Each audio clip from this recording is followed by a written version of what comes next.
ఈరోజు దేశంలో జరుగుతున్నటువంటి సార్వత్రిక ఎన్నికలు, అలాగే తెలుగు రాష్ట్రాలలో జరుగుతున్నటువంటి ఎన్నికలు చాలా టఫ్గా జరుగుతున్న ఎన్నికలు అని చెప్పి భావించినాం. కానీ దేశంలో టఫ్గా కనబడుతుంది తప్ప అంత సునామీయే.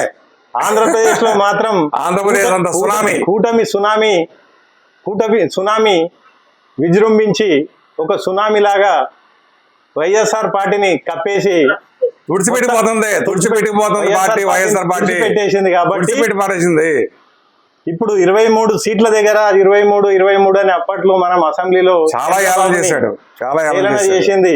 ఇప్పుడు ఇక్కడ 23 రిపీట్ కాబోతుంది. ఆ దేవుడు అనేవాడు ఉంటాడు కాబట్టి ఖచ్చితంగా రిపీట్ అయింది. ఆ దేవుడు రిపీట్ ఆపేసిండు కాబట్టి ఇప్పుడు ఈ యొక్క విజయం ముఖ్యంగా మా పవన్ కళ్యాణ్, మా చిత్రసీమ నుంచి మా ఆరాధ్య నటుడు, మా యొక్క ఆప్తుడు పవన్ కళ్యాణ్కి ఈ విజయం అంకితం చేయాలి. తెలుగుదేశం పార్టీ కానీ, కూటమిలో ఉన్న మిగతా బీజేపీ పార్టీ కానీ అతను తీసుకున్న నిర్ణయం, చంద్రబాబు జైల్లో ఉన్నప్పుడు తీసుకున్న నిర్ణయం తెలుగుదేశం పార్టీ కార్యకర్తలే భయపడిన సందర్భంలో పవన్ కళ్యాణ్ గారు ధైర్యం చేసి నందిగామ దగ్గర రోడ్డు మీద బైఠాయించి పోరాటం చేసి ఒక పోరాట స్ఫూర్తిని కలిగించి తెలుగుదేశం పార్టీకి తులసి నీళ్లు పోసి ప్రాణం పోసి కాపాడాడు. మేము మొదటి నుంచి 83 నుంచి తెలుగుదేశం పార్టీ అయినా కూడా కనుమరుగు అయిపోతుందన్న బాధతో తెలంగాణలో మేము ఉండుంటిమి.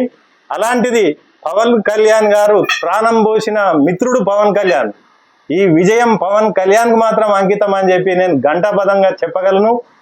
21 సీట్లు మాత్రమే తీసుకొని ఆయన త్యాగం చేసి ఛాలెంజ్ చేసి 21 సీట్లలో 19 సీట్లు గెలుస్తున్నాడంటే, 2 ఎంపీ సీట్లు గెలుస్తున్నాడంటే ఆయన త్యాగనిరతి ప్రతి ఒక్క కూటమి కార్యకర్త కొనియాడవలసిందే.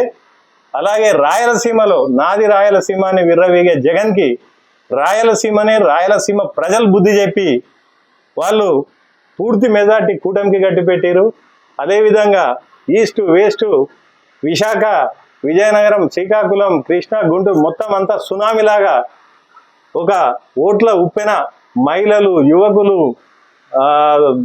వృద్ధులు, విద్యావంతులు, అమెరికా నుంచి వచ్చిన వాళ్ళు, తెలంగాణ నుంచి నివాసం ఉండిపోయిన వాళ్ళు అందరూ కూడా ఒక సునామీలాగా ఓట్లేసి ఈ విజయానికి కారకులైన ప్రతి ఒక్కరికి ధన్యవాదాలు. అలాగే తెలంగాణలో కూడా బోటాబోటీగా 2 పార్టీలు, Congress, Telugu Desam party, BJP party కూడా పోటాపోటీగా ఎలక్షన్ జరుగుతున్నది.